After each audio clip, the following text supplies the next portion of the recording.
حضرت عبداللہ ابن عمر رضی اللہ تعالیٰ عنہ فرماتے میں حضور کی مجلس مبارکہ میں بیٹھا تھا، ابو داؤد شریف میں موجود ہے، کہتے حضور دعا مانگ رہے تھے۔ دعا کیا تھی؟ دعا حضور یہ مانگ رہے تھے، رب اغفر لی، یا اللہ ہمیں بخش دے، وتب علی، اللہ ہماری توبہ قبول فرما، انک انت التواب الرحیم، بے شک تو توبہ قبول کرنے والا اور رحم کرنے والا۔ حضور دعا مانگ رہے تھے، اے اللہ رب اغفر لی، یا اللہ ہمیں بخش دے، وتب علی، اور ہماری توبہ قبول فرما، انک انت التواب الرحیم، بے شک تو توبہ قبول کرنے والا اور رحم کرنے والا۔ حضرت عبداللہ ابن عمر فرماتے اس ایک دعا کو ایک ہی مجلس میں ایک ہی جگہ بیٹھ کر میرے نبی پاک نے اپنی زبان اطہر سے 100 مرتبہ ادا فرمایا۔ 100 مرتبہ حضور نے یہ لفظ کہے، رب اغفر لی وتب علی، رب اغفر لی وتب علی، رب اغفر لی، اے اللہ بخش دے، رحم فرماؤ، وتب علی، بس قبول کر لے نا اب ہماری توبہ، انک انت التواب الرحیم، بے شک تو توبہ قبول کر لیا کرتا ہے، تو رحم فرمایا کرتا ہے۔ ایک ہی مجلس میں 100 دفعہ حضور نے دعا مانگی، دعا مانگ کے پھر دعا مانگی، اور دعا مانگ کے پھر دعا مانگ، اللہ کو منایا میرے رسول پاک، حضور نے ہمیں بتلایا اسے مناؤ، اس کی بارگاہ عالی مرتبت میں جھکو، اور حضور نے خود بھی یہ طریقہ ہمارے سامنے بطور سنت کے چھوڑا، اور پھر نبی پاک صلی اللہ علیہ وسلم نے آگے بڑھ کے ہمیں کچھ اور باتیں بھی ارشاد فرمائی۔ حضور نے ہمیں بتلایا کہ پچھلے لوگ اپنے رب کو کیسے مناتے تھے، وہ کس طرح اس کے حضور ناز عرض کرتے تھے۔ حضور نے ہمیں اللہ کو منانے کے طریقے بھی بتلائے، فرمایا جب ماں باپ دعا مانگیں گے اولاد کے حق میں تو وہ مان جائے گا۔ حضور علیہ السلام نے فرمایا جب مسافر دعا مانگے گا تو اللہ مان جائے گا۔ فرمایا میرے رسول کریم نے کہ جب بیمار دعا مانگے گا تو اللہ مان جائے گا، اور سید عالم علیہ السلام فرمانے لگے جب تمہارے ضعیف، کمزور، مجبور لوگ دعا مانگیں گے تو اللہ مان جائے گا، اور حضور نے فرمایا جب تم فرض ادا کر کے دعا مانگو گے تو اللہ مان جائے گا، اور میرے محبوب نے فرمایا جب پچھلی رات اٹھ کے تم اس کے حضور عرض کرو گے تو وہ تمہاری دعاؤں کو قبول کر لے گا، وہ تم مان جائے گا۔ اور حضور نے ہمیں دن بتائے، فرمایا جمعے والے دن مانگنا مان جائے گا، شب قدر کو مانگ لینا مان جائے گا، شب برات میں دعائیں کرنا وہ مان جائے گا، رمضان کی راتوں میں مانگنا مان جائے گا، قرآن پاک کے ختم کے موقع پر دعا کرنا مان جائے گا، طریقے بتلائے۔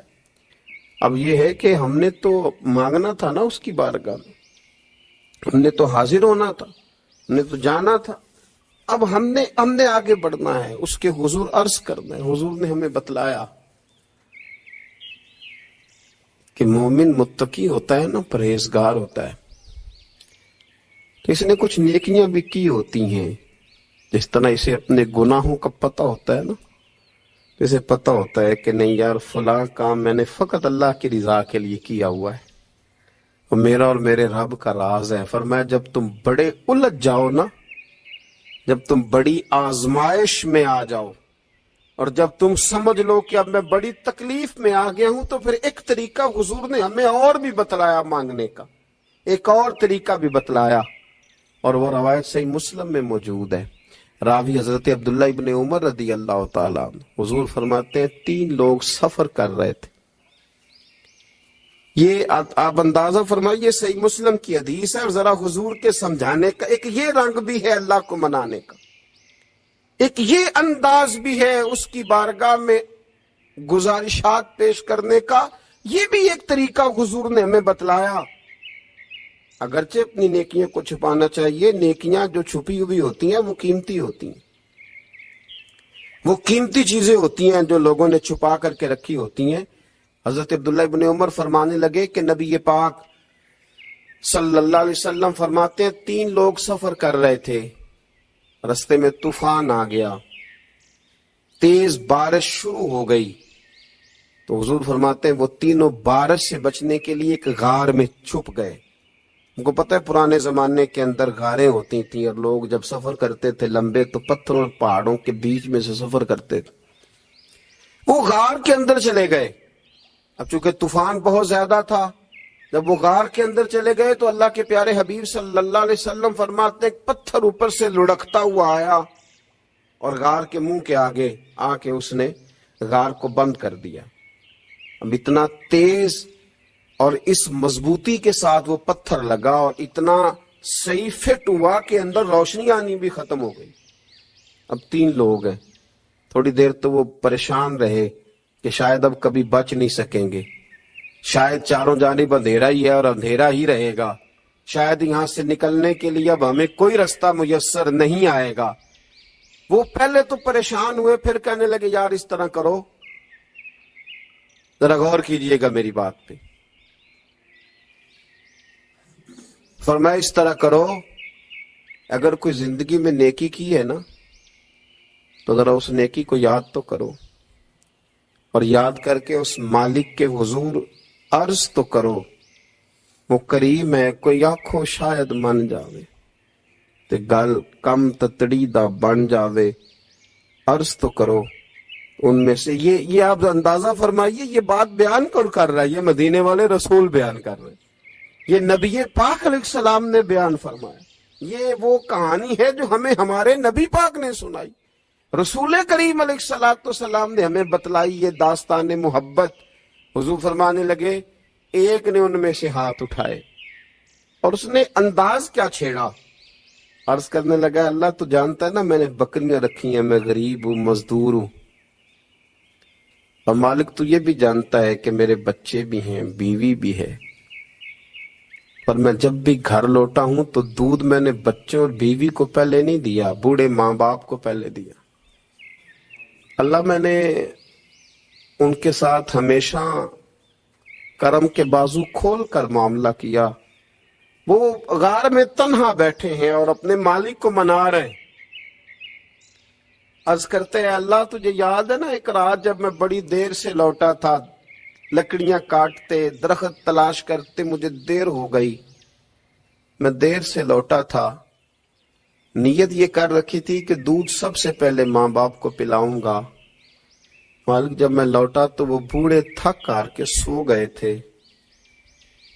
میری بیوی نے مجھے کہا کہ بچوں کو پلا دو، وہ سو گئے. تو میں نے کہا نہیں، میرے ذمے ہے ان بوڑھوں کے دل کو ٹھنڈا کرنا، ان سے پیار کرنا. اللہ بیوی مانگتی رہی، بچے طلب کرتے رہے، میری ٹانگوں میں گھومتے رہے، بار بار آتے رہے، پر میں نے دودھ نہیں پلایا. اے مالک فجر ہو گئی، آفتاب طلوع ہونے کا وقت آ گیا، پر میں نے ماں باپ کے بیدار ہونے کا انتظار کیا. اے اللہ وہ جب اٹھے تو ان کی آنکھوں میں جو میرے لیے دعا تھی اور ان کے سینوں میں جو میرے لیے کرم تھا، اگر تیری بارگاہ میں وہ نیکی قبول ہے تو مالک پھر رحم فرما، نہ اس مشکل سے آسانی عطا فرما. سنو سنو، رسول کریم صلی اللہ علیہ وسلم فرماتے ہیں کہ اس بندے کی دعا مکمل ہوئی تو پتھر تھوڑا سا سرک گیا، اور اتنا سرکا کہ آسمان نظر آنے لگا. جس نے ماں باپ کو منایا ہے، ان سے پیار کیا ہے، پھر یہی بات وسیلہ بن جائے گی رب کے ماننے کا. پھر یہ وسیلہ بنے گی، اللہ اس سے مان جائے گا. پھر رسول کریم صلی اللہ علیہ وسلم فرمانے لگے،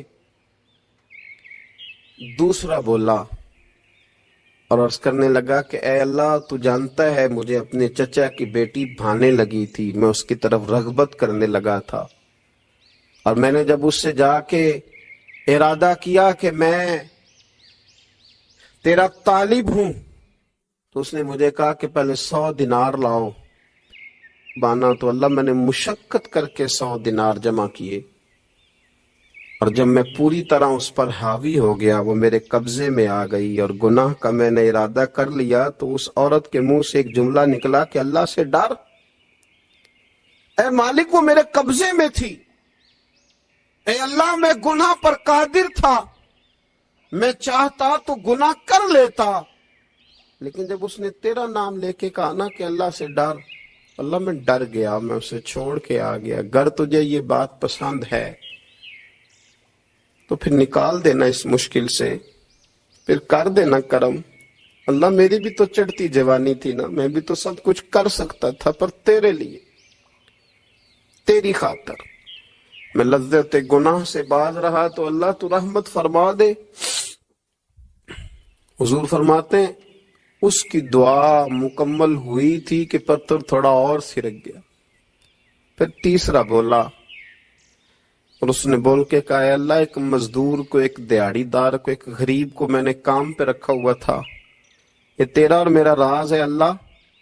وہ مزدور، وہ دیہڑی دار میرے پاس کام پہ لگا تھا، کچھ چاول میں نے اس کی اجرت مقرر کر دی کہ تو کام مکمل کرے گا تو میں تجھے دوں گا۔ اور جب اجرت لینے کا وقت آیا تو وہ بگڑ کر ناراض ہو کر چلا گیا، میں اسے ڈھونڈتا رہا، وہ مجھے ملا نہیں، میں نے اس کے چاولوں کی قیمت کاروبار میں انویسٹ کر دی، اس کا تھوڑا سا سرمایہ پر میں نے کھایا نہیں، پھر وہ اس سے میں کاروبار کرتا رہا اور اتنا کاروبار کیا کہ بہت ساری گائیں اور ان کے چرواہے تیار ہو گئے، وہ سالوں کے بعد لوٹا، میں نے اس غریب کا مال کھایا نہیں بلکہ بڑھایا، محفوظ کر کے رکھا، وہ سالوں کے بعد لوٹا اور کہنے لگا میرا مال، تو میں نے کہا وہ ساری گائیں تیری ہیں، وہ چرواہا تیرا ہے، یہ سارا کچھ تیرا ہے۔ تو کہنے لگا تو مجھ سے مذاق کرتا ہے، میں غریب کہاں اور گاؤں اتنی بڑی گائیں کہاں، تو مذاق کرتا ہے؟ تو میں نے کہا مذاق نہیں، میں نے اپنے رب سے ڈر کے تیرے مال کی حفاظت کی، یہ تیرا ہے۔ اے اللہ میں کھا بھی تو سکتا تھا نا، پر تجھ سے ڈر کر میں نے وہ سارا محفوظ رکھا۔ اللہ اگر تجھے میری یہ ادا پسند ہے تو پھر آج مان جانا، آج راضی ہو جا۔ اللہ کے رسول فرماتے ہیں اس کی دعا مکمل ہوئی تھی کہ پتھر لڑکا اور ان کے لیے رستہ بن گیا، وہ باہر آ گئے۔ تو حضور نے ہمیں بتلایا کہ وہ تمہاری نیکیاں جو چھپی ہوئی ہیں، وہ تمہاری نیکیاں جو تم نے خالص اللہ کی رضا کے لیے کی ہیں، ان نیکیوں، ان اعمال کا وسیلہ بھی تمہارے رب کے ماننے کا ذریعہ بن جائے گا، اس کو منایا جائے، اس کے حضور حاضری دی جائے، اس سے بخشش کا سوال کیا جائے، اس کی بارگاہ میں یہ گزارش کی جائے کہ اللہ غریبوں، مجبوروں، کمزوروں اور ان لوگوں کے صدقے جو اللہ رستہ دیکھ رہے ہیں کہ رستہ کب کھلے گا، جو تیری بارگاہ کرم کے سوالی ہیں، ان کے صدقے تو رحم فرما، تو کرم فرما۔ تو میرے عزیز، ایک اور بات جو اللہ کو منانے کے لیے ہمیں ہمارے پیارے رسول صلی اللہ تعالی علیہ وسلم نے بتلائی کہ جب انسان بہت زیادہ عاجزی کرتا ہے نا، بہت زیادہ عاجزی، تو پھر بھی اللہ مان جاتا ہے۔ جب وہ اس کے حضور بہت عجز کا اظہار کرتا ہے، بہت زیادہ عجز کا اظہار کرتا ہے، وہ ڈر جاتا ہے اس سے۔ وَلِمَنْ خَافَ مَقَامَ رَبِّهِ جَنَّتَانِ، اور میں جو میرے سامنے کھڑے ہونے سے ڈرے گا میں اسے 2 جنتیں عطا کروں گا۔ حضرت بابا فرید الدین مسعود گنج شکر بابا صاحب رحمت اللہ علیہ فرماتے ہیں کہ ایک نیک نوجوان تھا، دن کو روزہ رکھتا، رات کو نماز پڑھتا، پر اللہ سے ڈرتا پھر بھی بہت ہی زیادہ تھا، بڑا ہی ڈرتا تھا۔ موت کا وقت آیا تو ماں ہی تھی بس اس کی، تو ماں سے کہنے لگا اماں تو میری ماں ہے، میرے ساتھ 3 وعدے تو کر۔ اس نے کہا پتر تو بتا، آخری ہجکی لے رہا ہے اور اس غریبنی ماں سے تو وعدہ لے رہا ہے، بتا کیا وعدہ۔ عرض کرنے لگا اماں جب میں مر جاؤں نا تو میرے گلے میں رسی ڈال کے تو مجھے گھمانا گھر کے صحن میں، اور لوگوں کو کہنا جو رب کی نافرمانی کرے اس کا یہی حال ہوتا ہے۔ یہ اعلان کرنا جو اللہ کے نافرمان ہوں ان کا یہی اشر کیا جانا چاہیے۔ اور اماں پھر دوسرا وعدہ کر، میرا رات کو جنازہ اٹھایا جائے، میں نہیں چاہتا کہ کسی کے منہ سے یہ لفظ نکل جائیں کہ وہ دیکھو اللہ کا نافرمان جا رہا ہے، رات کو میرا جنازہ اٹھانا۔ اور اماں